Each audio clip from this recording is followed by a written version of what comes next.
It was so easy to see myself as the good guy until I replayed the tape with different eyes.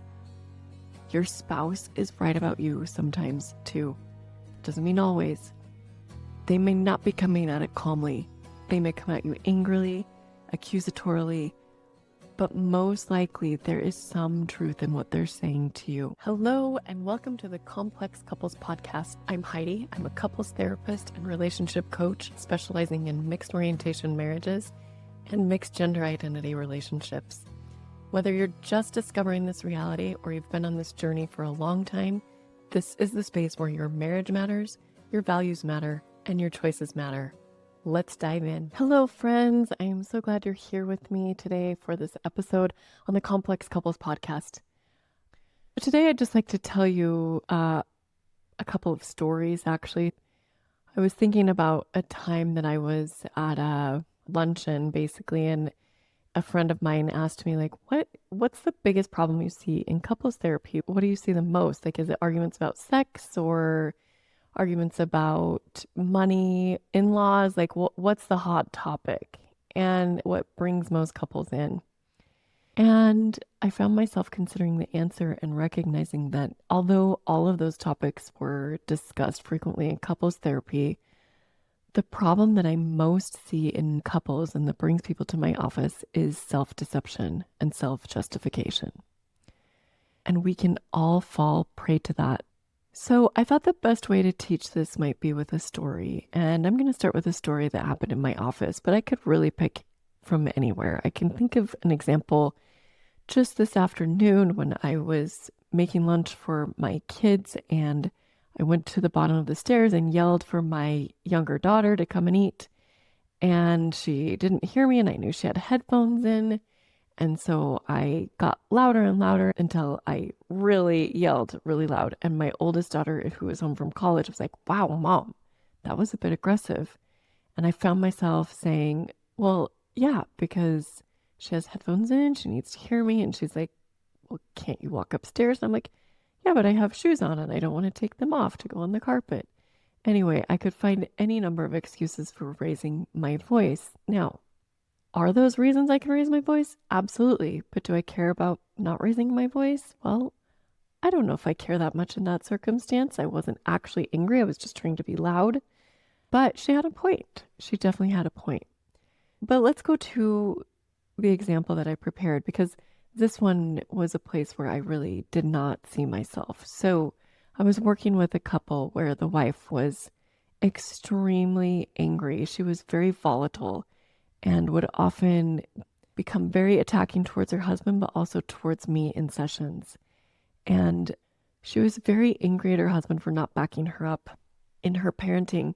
And it had gotten to the point where she was so angry about who her daughter was choosing to marry that it was causing such big problems in their family. And she had some justified reasons for being concerned about this person that her daughter was marrying. She really believed that he had committed a crime that he had not fully acknowledged.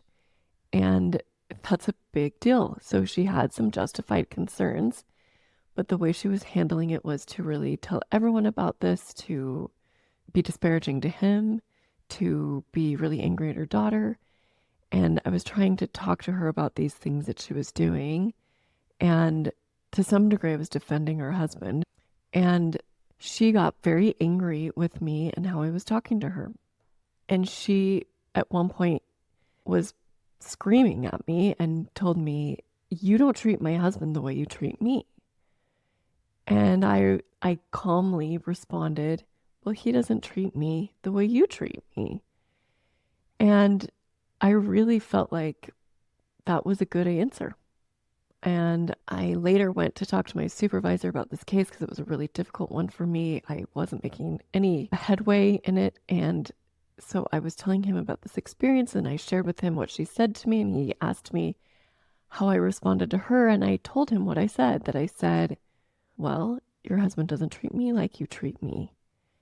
And my supervisor's response was, "Oh, so you showed her that it's okay to justify your behavior with someone else's." And that response really put me on my heels. I really was like, wait a second. Did I really just tell her that that's okay when I am asking her to behave appropriately no matter how her husband acts or no matter how her daughter acts?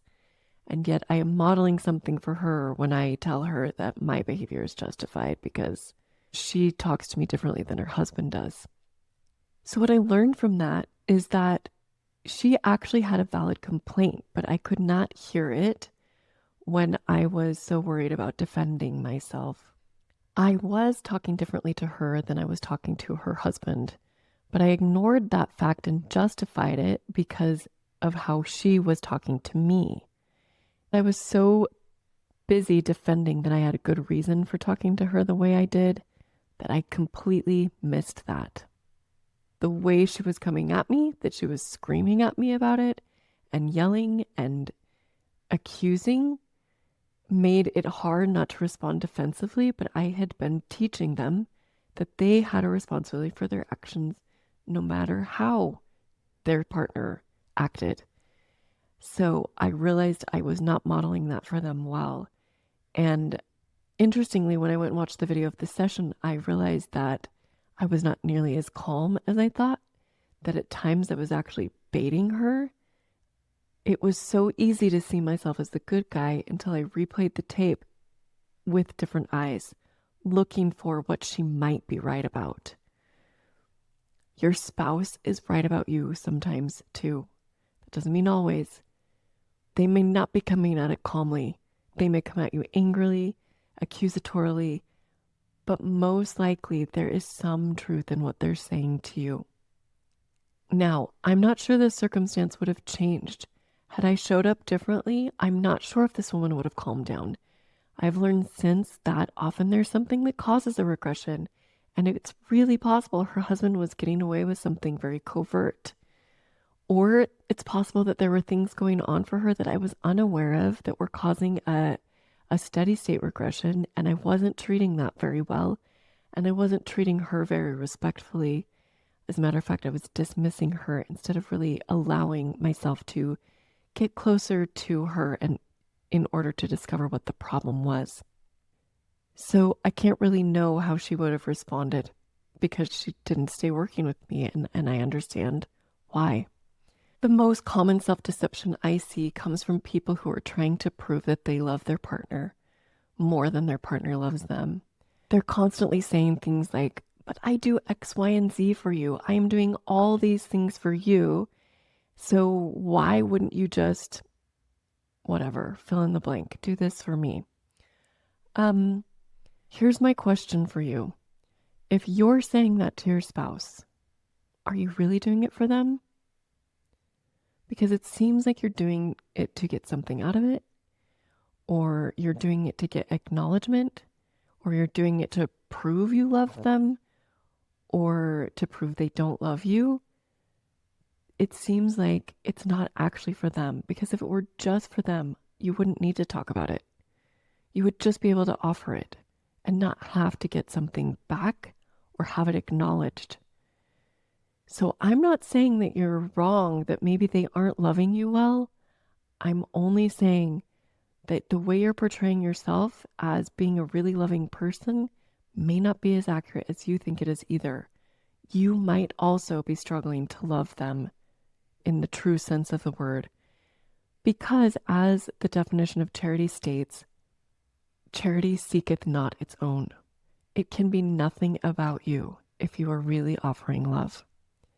So that might be your deception, that you love your spouse more than they love you. Maybe they're not loving you very well, but I would double check yourself and see if there's not a way that you are also being unloving or demanding or using a definition of the word love to get something out of it rather than confronting yourself on your own inabilities to really love sincerely. Now, this is a topic that I could talk about all day long. There are plenty of stories where I have deceived myself and thought that I was showing up differently than I was. Instead, I'm going to leave you a few resources if you want to learn more about this. I just finished an excellent book on this, self-justification and self-deception, and that is called Mistakes Were Made, but Not by Me. I will put that in the show notes. I also highly recommend an article by Terry Warner, and it's entitled What We Are. I will put a link for that in the show notes as well. The more you read about other people addressing their self-deception or seeing themselves differently, I feel like the easier it is to start to see yourself. Terry Warner's article has lots of stories in it which are helpful for me. And my recommendation to you is to start to see your own self-deception or self-justification stories. One of the advantages I had in my own story of seeing myself differently was actually having it recorded on video.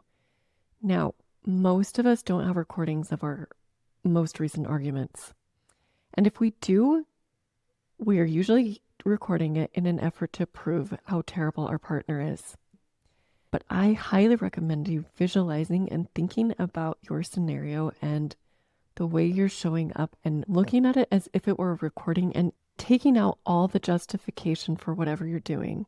So no matter what the other person is doing, look at you. What are you doing?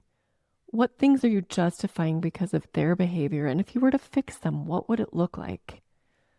For me, it looked like being able to listen to someone who was really, really angry at me, being able to take in what they were saying, even if I felt like they were coming at it in an illogical way. I don't know what it looks like for you, but I am confident that as you begin to notice when you justify, when you make excuses like I did and say, well, that's justified because, that as you change that, you might change the nature of the dynamic that you're working in. I'm glad you're here. I hope you remember that your worth comes from being a human, not from doing this perfectly. And as you're learning, I hope you will give yourself compassion, your spouse compassion. Just a reminder that I have an upcoming workshop on June 24th. It's on the website, and that is www.complexcouplescoaching.com/workshops. I would love to have you. If you have a frustration with your spouse or you're having difficulty, this is the perfect workshop for you. You're running into conflict and you don't know how to navigate it. We will be walking through your personal experience, and you do not necessarily have to share it to get something out of it. So I hope you'll sign up because I really think it will be incredibly useful. And we are capping that because we want it to stay personal and not too big. So it's a very small number, so you'll want to register soon if you're interested in that. And the cost is $39. So it's a really reasonable price for an incredibly useful tool that I think you will find yourself using over and over again. Thank you for being here. I admire the work you're doing. It takes courage to face your own self-justification and your own self-deception. And I admire that you're here to do that work. Have a great week.